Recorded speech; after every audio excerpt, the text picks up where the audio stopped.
看了一部真实改编的电影，叫做《福古西马五十》。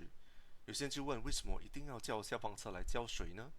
那么如果缺水，既然那个核电站那么靠近海边，为什么就不直接拿海水去灌水呢？还有，为什么恢复电力那么的重要？那么今天这个视频就来讨论这些课题。首先呢，我们得先了解人类怎么样从核能物质当中取得能量。我们中学时期都有学过核衰变 （radioactive decay） 这个科目，我们就拿 Americium-241原子来做讨论。基本上，当放射性原子经历核衰变的时候，就会产生能量。放射性原子经历核衰变的过程就是如下：Americium-241会转化成两个比较小和不同元素的原子，还有产生能量。但是呢，它这个过程非常的长，它的半衰期是400多年。那么核电厂用的放射性原子是 Uranium-235，它的半衰期可以到达数十万年到45亿年，这对人类来说太长了。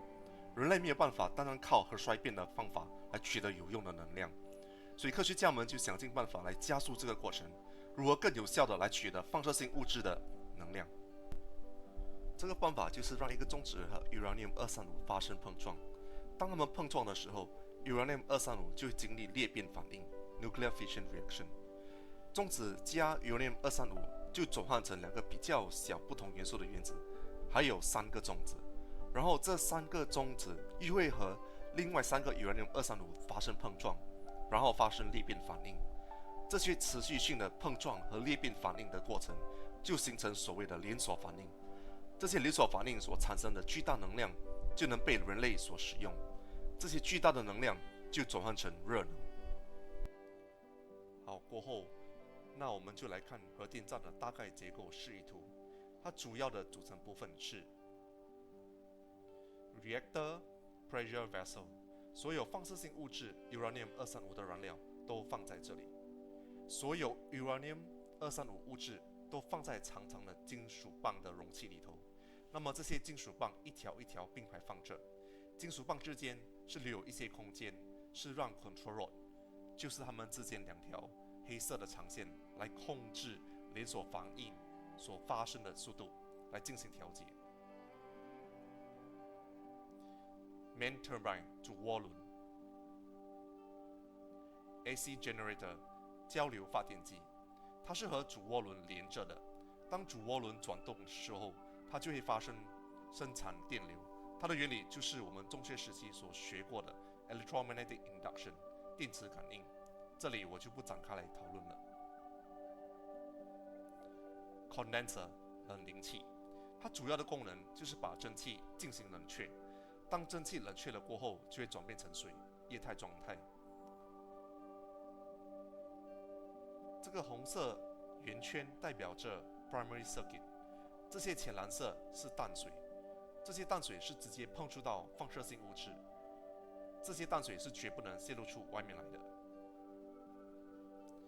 那么这个青色的圆圈代表 secondary circuit， 这些深蓝色就是海水。primary circuit 的导管还有水管和 secondary circuit 的水管不是相同的，因为直接碰触到放射性物质的淡水是非常危险的，是绝不能泄露到外面的海水。看 reactor pressure vessel 那里，当中子开始撞击，裂变反应、连锁反应就开始发生，它们所释放的热能就会提高温度。当 reactor pressure vessel 里的温度和压力超过一定的门槛值的时候， control rod 就会下降，来阻隔中子撞击下一排的 Uranium-235物质。那么温度和压力下降，又或者低过一定的门槛值的时候， control rod 又会上升，来让中子撞击下一排的 Uranium-235物质，来让裂变反应和连锁反应能够持续的发生。这就是 control rod 的作用。裂变反应和连锁反应的发生就释放大量的热能。Reactor pressure vessel 里头的淡水开始升温，当淡水的温度到达沸腾点的时候，就会变成蒸汽。这个时候 Reactor pressure vessel 里的压力是比 main turbine 那一边高，这些蒸汽就会从 Reactor pressure vessel 去到 main turbine 那一边，蒸汽强大的流动推动了 turbine。那么当 turbine 转动的时候，就驱使 AC generator 开始产生电力，这些电力就提供给人们的日常使用。也提供电力给 Pump A 和 Pump B。这些蒸汽经过了 main turbine 后，就会前进到 condenser 里头。Pump B 负责把海水引导去到 condenser 里头。这些海水的温度是低的，当蒸汽经过或碰到了海水的水管，就会被冷却。当蒸汽被冷却了后，就会变成液态水。这些水管都是很好的导热水管。Pump A 呢，就负责把液态水从 condenser 又引导回去到了 reactor pressure vessel 里头，这就形成了完整的循环链。当地震发生的时候，核电站的安全机制就自动的启动 ，reactor pressure vessel 里头的 control 就完全降下来，来停止裂变反应、连锁反应的发生，所有的供电就停止。注意 ，Pump A 和 Pump B 也停止转动，因为它们是需要电力来操作的。核电站的下一个安全机制也启动了 ，Emergency Diesel Generator 就开始启动。这个是用柴油来发电的发电机，它是用来提供电力给整个 Residue Heat Removal System， 包括 Pump C 和 Pump D， 继续向 Reactor Pressure Vessel 来进行散热的功能。但是他们万万没想到，海啸的威力竟然让海水淹没了 Emergency Diesel Generator 的发电机房。Emergency Diesel Generator 就不能操作了，失去电力的 Pump C 和 Pump D 也就不能操作，整个 Residue Heat Removal System 散热的操作功能宣告失败。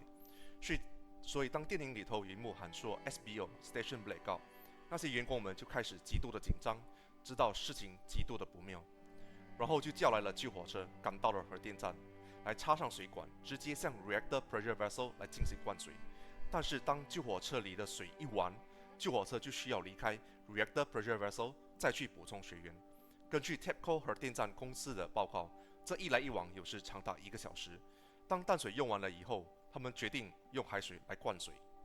另一边厢，工作人员拼了命要恢复供电能力，他们叫来了电源车，但是当时已经是晚上了。然后因为地震，地上都是充满杂物，所以要把电源车和核电站的电源进行连接是有难度的。根据 TEPCO 核电站公司的报告，电源车抵达是事发时当天的晚上10点多，一直到隔天的中午3点多才完成连接。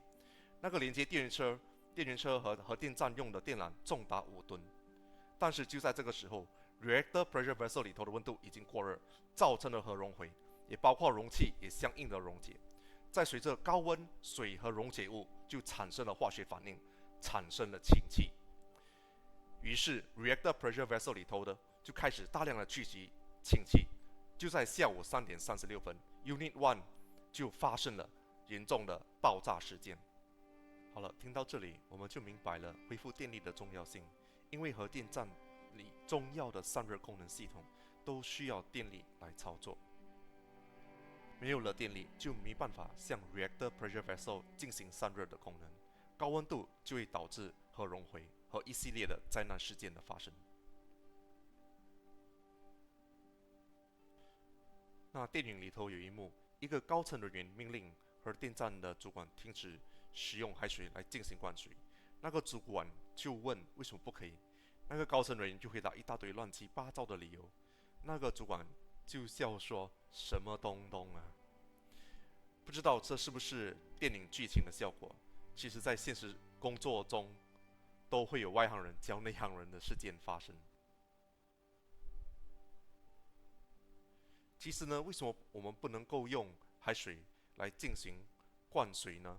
是因为 Reactor Pressure Vessel 是密封的，它主要就是不可以让里头的空气泄露出去，所以就不能够直接打开就用海水来灌水，所以还是需要叫消防车来的。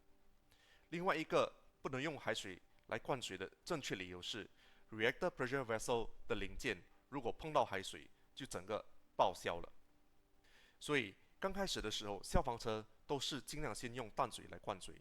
当时他们以为还能保得住 Reactor Pressure Vessel， 但是当淡水用完了后，他们就无奈的决定用海水来灌水。